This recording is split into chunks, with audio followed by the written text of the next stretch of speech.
Now Warren Morris hits a deep drive down the right field line. That ball is gone! LSU wins the College World Series on a home run by Morris. What's up, everyone? Welcome back to the 60 Feet 6 Inches LSU Podcast. As always, thank you all for joining me. In this episode, I will review the Tuesday night game as LSU took on Tulane down in New Orleans, and then I will preview the upcoming weekend series as the Kentucky Wildcats make their way to Baton Rouge. As always, I will take a look at the key Kentucky hitters and pitchers that you should be aware of. I will give you my 3 keys to the weekend for the Tigers, who are my picks for the Get Right, Stay Right list, and finally, the series prediction along with the SEC rundown at the conclusion of the pod. As y'all know by now, you can find the podcast on Apple, Google, Spotify, and all the other major audio platforms. If you're checking this out on the YouTube page, please make sure to subscribe so you don't miss out on any of the content. And then finally, the Twitter account is at 60FT6IN LSU Pod. If you missed the last episode, I recapped the South Carolina series as LSU splits in Columbia with the rain-shortened series canceling Game 3. As always, you can find that review of South Carolina on the YouTube channel, and it is linked on my Twitter account as well. So let's get into it. First up, LSU comes away with an 11-5 victory over Tulane. That moves the Tigers to 27-5 on the year. When you look at it from a pitching perspective, Christian Little got the start, but unfortunately, not a bumpy start per se, just a little inconsistent. But he throws 40 pitches in the first inning. I would imagine they wanted him to go one more inning in the grand scheme of things. But when he throws 40 pitches, you can't run him out there, especially if you expect him to start Game 3 versus Kentucky on Saturday. But in the end, Little just too many balls, and we've seen that from him this year. But I had some questions come across on Twitter. I just think it's not necessarily his mechanics, maybe his confidence a little bit, but sometimes it's just some rust, right? When he doesn't get consistent time on the mound, especially in a game, not in the bullpen. The bullpen is just a completely different environment. But on a game, you want to see him throw consistently. But he's only been getting an inning here, an inning and a third there every 7 days. And that's part of his own doing, obviously. But when he's not consistent, he's not going to have a great release point on the mound. It's different when you have opposing batters in the box. But hopefully that gives him something to build off of as he moves to Game 3. And hopefully he gets a chance to start to show what he can do in SEC play. Also following up Christian Little was Blake Money. He throws okay. He does a good job in his first inning, but his second inning, he comes out again and gives up a home run. That seems to be a consistent theme, unfortunately, for Money this year, as he has given up, I think, 4 or 5 home runs in the 2023 season for the Tigers. Then Collins follows Money, and he throws really well. He goes 2 2/3 innings, 0 hits, 2 walks, and 2 Ks. Obviously, the walks could be an issue, but it seems like Bryce Collins is starting to figure things out with his command of his fastball and getting that big curveball that he has in the zone. And hopefully he is starting to turn the corner because I'll tell you what, that LSU bullpen definitely needs him. Following Collins was Dutton. Then Cooper finally came on.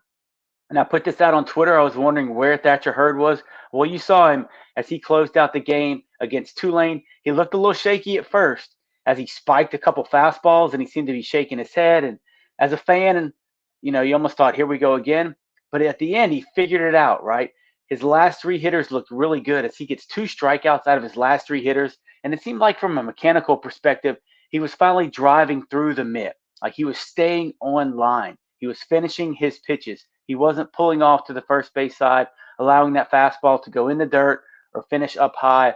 And hopefully that allows her to build some confidence heading into the weekend. The TV didn't have the velocity for his fastballs, but I was very curious in terms of what his velo looked like. It just looked like it was a little harder than it had been, but that is completely speculation on my part. So, in the end, the guys who needed work got work.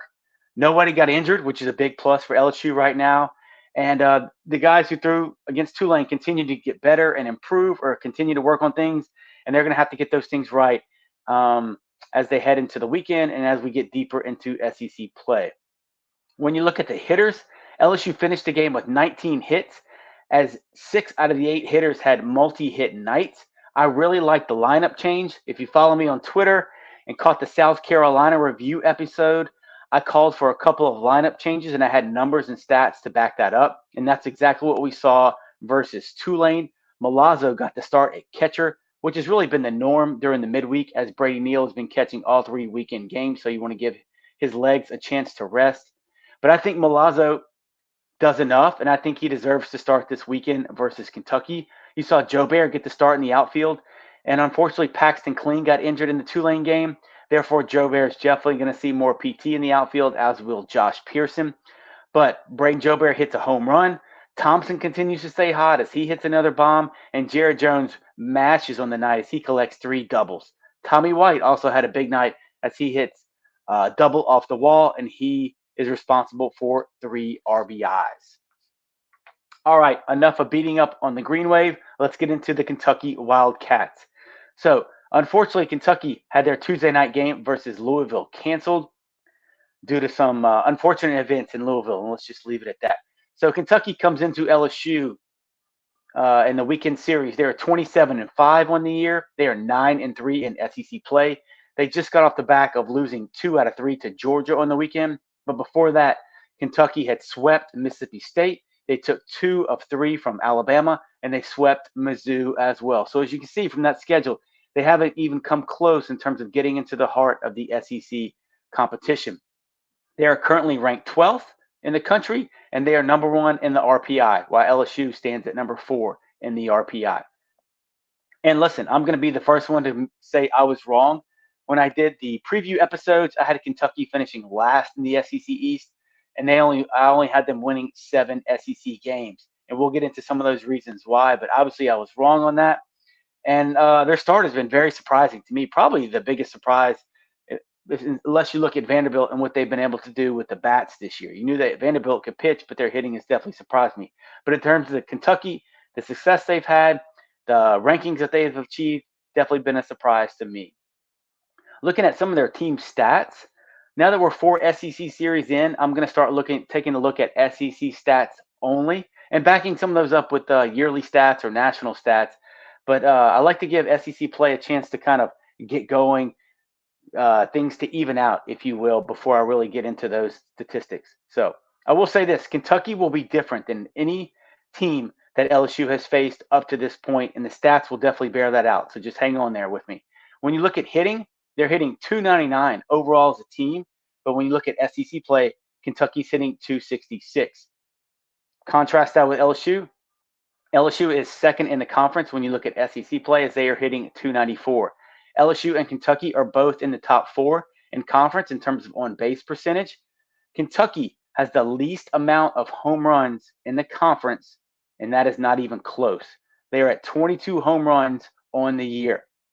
But Kentucky does lead the SEC in stolen bases, and they are 5th in the country in sack bunts. Therefore, they lead the SEC in that category as well. So that is what makes this series very challenging and very different from any team that LSU has faced in terms of conference play up until this point. When you look on the pitching side of things, they have a very good staff, and the numbers back that up. Kentucky is second in the SEC when you look at team ERA, and they are top 10 ERA numbers in the country. Their pitching staff has the second lowest batting average against in conference play, but they have struck out the fewest amount of opposing hitters in SEC play. On the flip side, LSU's pitchers have struck out the second most opposing hitters in SEC conference play. Finally, the gold-plated money stat of the weekend: Kentucky's pitchers have the lowest batting averaged against in the conference with 2 outs, meaning with 2 outs, their pitchers bear down, they get the job done, they do not allow other teams to extend innings. And you know how in the 60 feet, 6 inches LSU pod, we talk about how important that is. That batting average against for Kentucky's pitchers with 2 outs is 140. On the flip side, LSU's hitters, they score the 3rd most runs in the SEC with 2 outs. So definitely a contrast in styles, and something's going to have to give this weekend. Let's just hope that sways on LSU's side of things in terms of the ability to score runs and extend innings with 2 outs, something I'm definitely going to be paying attention to. Looking at key hitters for the Wildcats, and this is one of the main reasons I had them rated so low when I did my SEC preview podcast. They lost every single one of their starting hitters in that lineup from last year. They hit the portal very hard, so they've had success with portal transfers, and they've had success with guys who didn't play as much last year and they've really stepped up and contributed a ton for the Wildcats. They don't have a ton of power. Obviously, I noted that. But they're going to get on base, and they are going to steal, and they are going to bunt, and they're going to put a lot of pressure on LSU this weekend. This isn't Arkansas, Tennessee, or South Carolina, where those lineups could run the ball out of the ballpark on a consistent basis. Kentucky plays very differently, and obviously some of it has to do with their ballpark. They play in a big ballpark. Their field is completely astroturf, so they do a good job of taking advantage of doubles. They hit a lot of doubles, triples, and then finally running, as they have a lot of team speed. In terms of their hitters, they are led by Hunter Gilliam. He is really the guy that makes this entire lineup go. He's leading the team in batting average at 379, also leading the team in home runs with 6 and 42 RBIs on the year for Gilliam. He is followed up by Emilian Petrie, who is hitting 349 with 31 RBIs, and the 31 RBIs is second on the team. Petrie has 10 stolen bases. This is getting ready to be a theme right here. Jace Felker hitting 341 on the year, with 13 stolen bases. Another guy who can run, Jackson Gray, who's hitting above 300 as well, and he has 14 stolen bases. And then finally, Ryan Waldschmidt hitting 307 with 3 home runs, so a little more power from Waldschmidt, and 10 stolen bases. Their catcher, Devin Burks, who hurt LSU in the SEC tournament, also has 4 home runs on the year for Wildcats. So as you can see right there, I just rattled out 4 guys with double-digit stolen bases. And LSU, they barely have double-digit stolen bases on the entire year as a team, and that's like in the teens. So Petrie with 10, Felker with 13, Jackson Gray with 14, and then Waldschmidt with 10 stolen bases. Obviously, that is something that the LSU coaching staff and the pitchers will be acutely aware of, as will the catchers and the middle infielders. And they're going to have to find a way to slow down that Kentucky running game, because what they lack in power, they will definitely make up for in moving runners over and trying to find a way to get into scoring position to where they can score with a hit. When you look at their pitchers, their starters are good, but in my opinion, the bullpen is the strength of this pitching staff, and they are going to be key for them this weekend. Now, last year, I said this on the preview episode, and it's something I really took note of when I was doing research on the 2022 Kentucky Wildcats. They used an opener system to where they didn't have like true aces. So what they would do is they would put a guy in there for 2 to 4 innings, and they would back him up with another guy that would come in for 2 to 4 innings, much like you see some Major League Baseball teams do with their starters. And Kentucky does that. Not as much this year, but on Friday night, you will probably see some type of an opener system. And that's going to be a combination of Logan Martin and Darren Williams. The past couple outings, Martin has started. So he has 5 starts on the year, specifically on Fridays, and he's gone 2 to 3 innings, maybe 4. In those 5 starts, he has 19 innings pitched with a 3.32 ERA. If for some reason he doesn't open, you will definitely see Darren Williams get the start, but Martin will be the first one to follow him out of the bullpen. Williams has a 3.31 ERA in 35 innings pitched. So some combination of those guys on Friday. I keep saying Friday. I completely apologize. Thursday. These Thursday, Friday, Saturday series are throwing me off. When you've been doing Friday, Saturday, Sunday for years, and that's how you played. So a little bit of a tangent, but I apologize. This is going to be Thursday, and this was in my notes as well as Friday. So bad on Chris right there. But back to the pitchers. You're going to see a combination of Martin and Williams in some form or fashion. So don't be surprised if Martin goes 2 or 3 and then he gets pulled, even if he's doing well, because that's the plan. That's how they choose to use him. And to be honest, it makes it tough for LSU hitters to get a beat on guys, because we know that LSU really thrives after they've seen a pitcher 2 to 3 times throughout the order. They really figure out what he can do and what their game plan is in terms of attacking them. Then on Friday, I got it right. On Friday, you will see veteran left-handed pitcher Tyler Bosma. Bosma is 4-2 on the year with a 4.33 ERA, 35 innings pitched. He does have a high batting average against, though, at 257 for Bosma. If that name sounds familiar, it should, Tiger fans, as he dominated LSU in the 2022 SEC tournament last year. He went 6 innings pitched. He only gave up 1 hit with 10 Ks. Obviously, he's left-handed. I can hear the collective groans among the fan base right now. But this year, his numbers seem to be a bit elevated. But LSU should see him on Friday night. Then finally, in Game 3, LSU will see right-handed pitcher Zach Lee, who is 3-1 on the year for Kentucky. He comes in with a 3.40 ERA. He has 35 Ks and 37 innings pitched. So if you notice, I didn't give you a lot of strikeouts to innings pitched as I really highlight with past staffs and past teams. Just remember, they don't strike out nearly as many hitters as Arkansas will, as Kentucky will. But the one thing they do have is they have some very good arms in the bullpen. And let's highlight those guys right now. It's really four main guys, but two guys really stick out. And some people LSU fans should be acutely aware of. The first guy, y'all got to check this guy's numbers out. Ryan Hagenow, 12 appearances on the year. His ERA, 0.00. That is not a typo. Go look it up. Dude has not given up an earned run on the year.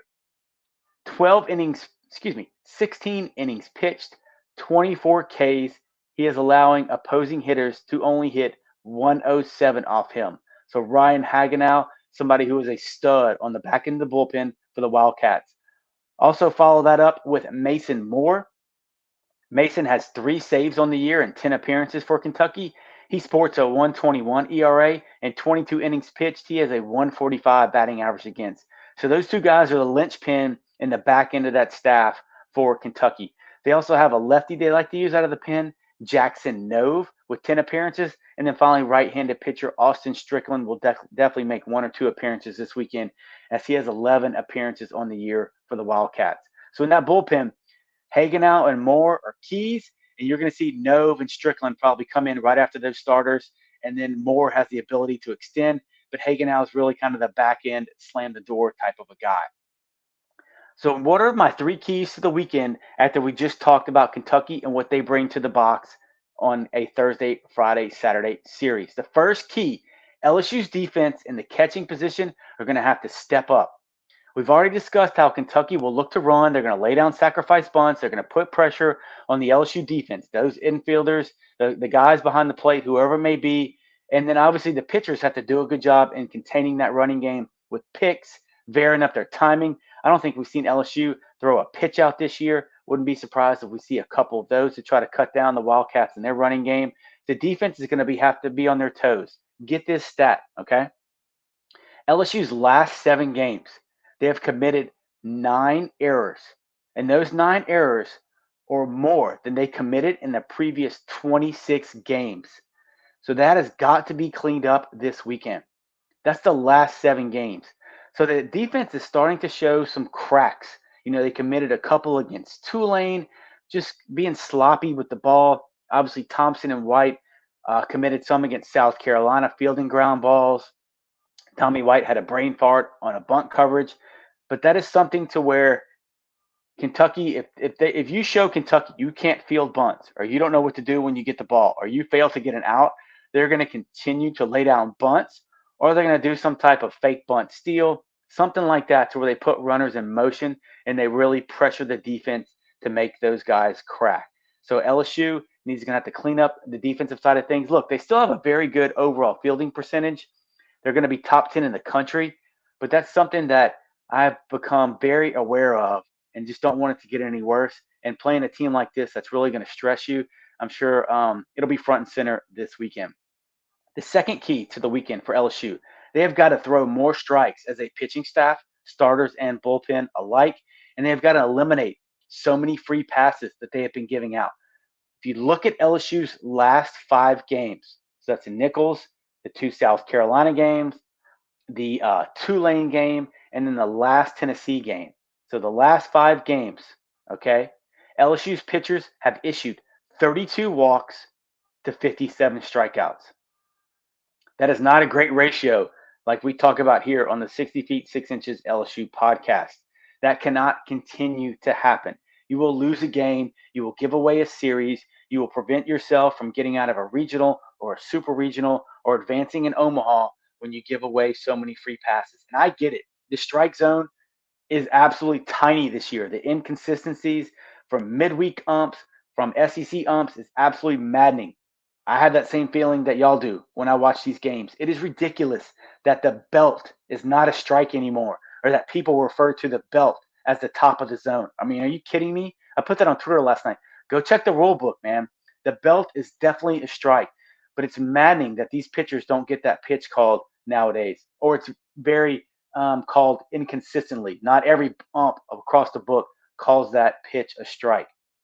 And they're definitely not getting more than, I would say, millimeters or even an inch off the black this year. They have completely eliminated that as well. So pitchers got to eliminate the free passes. 32 walks compared to 57 strikeouts in their last 5 games. But when you look at the first 2 Tennessee games, LSU had 1 walk to 14 strikeouts in back-to-back games. Now I realize Skenes plays a big factor in that, but when we look at Ty Floyd's game as well, just 2 walks in the first 2 Tennessee games. So pitchers eliminate so many free passes. The third key to the weekend, look, last weekend against South Carolina, I was looking for more power. This weekend, to me, it's just a greater sense of urgency from the hitters. They have to get back to where they get into these starters' pitch counts. They drive that up. They try to get those guys out the game by the 5th inning to get into that bullpen, really like they did earlier in the season. And I realize, I understand that they have faced some very good pitchers in some of the top teams in the country in terms of A&M, Arkansas, Tennessee, and then South Carolina. A&M maybe not so much, but they still had some good arms and good lefties that they ran out there. But they have to really, to me, get back to that method that they have. And it's tough to do against some elite arms. I completely understand that. They also have to look to finish off innings again this weekend to where they score and they put pressure on the other team, on the defense, and it's constant, right? You can't go 4 to 5 innings without scoring runs against teams like this, and as you get into the heart of SEC competition. Just like they did tonight against Tulane, I would love to see them score, even if it's 1 inning, right? You're still putting pressure on Kentucky and on the defense. Obviously, crooked numbers are great, but tonight against Tulane, they scored in 6 of the 9 innings. Also, that goes along to the last key. If they have a chance to sweep, they got to do it. At some point, you have to take advantage of opportunities to sweep a series. You let that slip against A&M. You let that slip against Tennessee at home. LSU has to do a better job of finishing teams off. And then when you have that chance to sweep in the 3rd game, you got to come out. You got to grab the momentum. You got to jump on those guys early. And I realize the pitchers have something to do with that as well, to where they don't start off with clean starts. They don't throw up 2 to 3 zeros and let the offense have a chance to get settled to see how that pitcher is attacking them. But you have to have a greater sense of urgency because sweeps are tough to come by in this conference. And if you really want to separate yourself and take things to the next level, sweeps are something that you have. And this weekend will be a great place to start. All right, guys. So who makes the Get Right, Stay Right list? First off, Dylan Crews is on the Get Right list. Now, I'm not saying a guy who is the best player in the country and somebody who is hitting over 480 is in a slump. I'm not that dumb. But it's definitely a little bit of a slump. Everybody's got to admit that to themselves. But if you look at Crews, his last 7 games, he's hitting 375. That's definitely not a slump. Anybody would take those numbers around the country. So he is 9 for his last 24, which is great. But if you take out his 4-hit performance in Game 3 versus Tennessee, Crews is hitting 250 in his last 6 games. Now, that may be me cherry-picking stats, but it definitely seems like he's pressing a little bit more lately. He may be swinging at some pitches that he laid off of earlier in the year. And even some pitches to where I thought he drove to right center, he's just getting a tad bit out in front of, and those are resulting in some of those rollovers or more ground balls or double plays that he's hit into previous to this year. So he's definitely due for some Crews missiles. I can foresee a couple of those this weekend. So Dylan Crews, let's get right, baby. The last one on the Get Right list, it's a short one this weekend, the bullpen. Guys, let's just stay healthy this weekend. They cannot afford any more injuries to that bullpen staff. Now, we have seen some guys emerge like Cooper, Collins, Gavin Guidry. They seem to be turning the corner, especially those 2 vets in terms of what they look like in 2022. Also, Griffin Herring has emerged in the bullpen, but I wouldn't be surprised if you see him find a starting role this weekend. And if that does happen, therefore, Floyd or Hurd will have to rotate into the bullpen. And we need those guys to regain some consistency with their pitches and regain some of that confidence. Also need more shutdown innings from the guys in the bullpen moving forward, to where if there's inconsistencies in Game 2 or Game 3 starters and it turns into bullpen games, we're really going to need those guys to step up And then when you look at guys that have gotten hurt since the Shores, Edwards, Ackenhausen is still hurt right now. That bullpen depth is getting a little thin. So unfortunately, possibly more weight on those guys' shoulders, and they're just going to need to step up. So bullpen, get right. Now we look at stay right. Let's talk about Jordan Thompson. He has been on an absolute tear the past couple games. He has hit 3 home runs in his last 3 games, and he's got his average up to 305. And we know he's been Mr. Clutch with some key hits in some key situations. So Jordan Thompson, you continue to stay hot, baby, and stay right. The last guy on the stay right list is Gavin Guidry. So on the year, Gavin Guidry has a 1.42 ERA in 6 appearances. In 6 1/3 innings pitched, he has 12 Ks, which is phenomenal when you look at Ks to inning pitch ratio. And he looked great in closing out South Carolina this weekend. As I mentioned on the South Carolina Review podcast, I think Guidry is going to take on more of that Garrett Edwards role since his status is up in the air, as we're waiting word on what his injury and future may be this year. Therefore, his innings are going to increase. His high leverage situations are going to increase. And we just hope the freshman from Barb, the highly touted infielder who has now showed his mettle on the mound, can continue to produce and take over that Edwards role, which is more of a fireman role, right? Come in and get out of jams. So Gavin Guidry, you stay right this weekend against Kentucky. All right, we're wrapping up here on the 60 feet 6 inches LSU pod. Let's get into my prediction for this Thursday, Friday, Saturday series with Kentucky coming to town. Look, Kentucky is getting ready to enter an absolute tortuous SEC grind as they finish on a down note last weekend at Georgia. Throw that in with the fact that they had to cancel their midweek game, so they didn't get a chance to get things right and get that loss out of their system.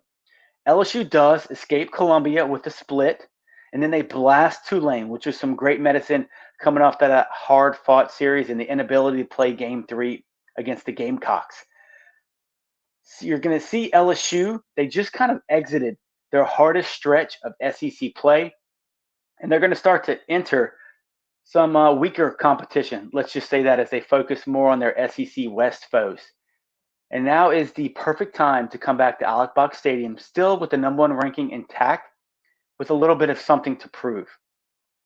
I felt like coming off of that South Carolina series, and look, I don't know if the players hear the noise, but I felt like a lot of Gamecock fans, there was just a lot of noise in terms of how LSU played, especially coming off that Game 1 shellacking that they took at the hands of South Carolina, then having to come back from behind in Game 2 and win that game. It felt like there were a little more doubters after last weekend. People saying LSU got lucky, they didn't want to play Game 3, Paul Skenes was scared, blah, blah, blah. Look, and I'm going to admit it wasn't great for LSU, but when you look at the end of the day, they got the split, and that's all that matters.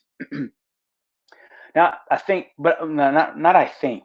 I know that Paul Skenes is pissed after his outing versus South Carolina. I have very good information on that, and that he's mad that that lightning delay cut his outing short, and that he thinks those guys got the better of him because he wasn't able to extend out of those last, really out of the 3 innings due to the lightning delay. So I think he has something to prove. Not that that guy has anything to prove to anybody. He's the best pitcher in the country. But I think in his mind, he's going to be pitching with a chip on his shoulder come Thursday night, which is very scary if you're a Kentucky fan and if you're a Kentucky hitter. I think LSU will be tested, and the pen is really thin right now, as we mentioned. There's consistent questions that remain around the consistency of Game 2 and Game 3 starters. So that's something that they're going to have to shore up. We talked about this ad nauseum on the pod so far, but the defense is going to be tested with how Kentucky approaches games. But in the end, I think LSU has a chance to play their most complete series of the year and finally get that elusive sweep. Look, it's not the power lineup that they're going to be facing. And I'll admit, I'm not sure if the starters for Kentucky have power arms. I know that bullpen is very good. In terms of Kentucky starters, though, I don't know if you're going to see, Dolander, Burns, Beam type of stuff, Hagen Smith type of stuff. I just don't know what they bring to the table in terms of velocity and secondary pitches. But I think LSU's hitters have a chance to build off that Tulane win and really do some damage in the box this weekend. Also, with some of the lineup changes that I hope they put in place, that I think they keep in place from the Tulane game, that lineup is very deep and has a ton of power, and you're going to see a bunch of left-handed bats. Hopefully with the addition of Pearson and Jobert, Jones and Beloso are staying hot, and then with the addition of Milazzo and how well he's handled the bat this year, and then obviously what he brings from a catching perspective as well. So my prediction, that's right, baby, I'm doing it again. I'm calling for LSU to sweep, baby, the Kentucky Wildcats. No, last time I did it, I called for it against Tennessee, and they had a chance. We just didn't come through. But I really feel it. This is finally the weekend where LSU kind of puts it all together against a top 12 team in Kentucky. They play great in all three phases of the game. Now, there'll probably be some ups and downs with that defense. I will tell you that. Kentucky's going to bunt, and they're going to steal. So they're going to get theirs in terms of that. But I think the hitters really show some consistency in the three-game set. And I have just a very confident feeling that LSU sweeps the Wildcats. All right, let's take a look quickly at the SEC rundown for the weekend. Mississippi State, Ole Miss rivalry series. I got State taking 2 out of 3 at home from Ole Miss, who continues to struggle as they dropped a midweek game last night. I got Florida sweeping Georgia. Even though Georgia took 2 out of 3 from Kentucky, I just think they're just not a great team right now. And the Gators take care of the Bulldogs. I got Bama taking 2 out of 3 at home from their rivals, the Auburn Tigers. I got A&M taking 2 out of 3 at home versus Mizzou. And then the two marquee matchups besides the LSU series in the SEC, I think Vandy takes care of business against South Carolina, taking 2 out of 3. I'm going to pay a lot of attention to that series, as there should be intrigue in every game where you have two teams that can really swing it. For Vandy surprising me in that category, but you have some really good pitchers going as well. And then finally, you have Arkansas and Tennessee as the Vols travel to Fayetteville. This has been a very heated series lately, but I have the Hogs coming out on top as they take 2 out of 3 from Tennessee. So that's going to do it for this week's review of the LSU Tulane game and the preview of the upcoming Kentucky series as they travel to the box. Once again, that is a Thursday, Friday, Saturday series here in Baton Rouge. As always, thank y'all for tuning in. A reminder, subscribe to the YouTube channel and follow me on Twitter at 60FT6IN LSU Pod. Check out the podcast on Apple, Google, Spotify, all the other major audio platforms. Make sure you subscribe to the YouTube channel so you get all the content there.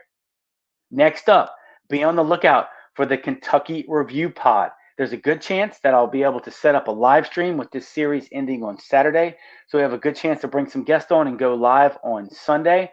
That's kind of still up in the air at this time. But make sure to look out for additional details through the Twitter account and on the YouTube page as I make a final decision on that. And let's look forward to what I hope for is an LSU sweep versus Kentucky. So until next time, y'all stay safe. And as always, go Tigers.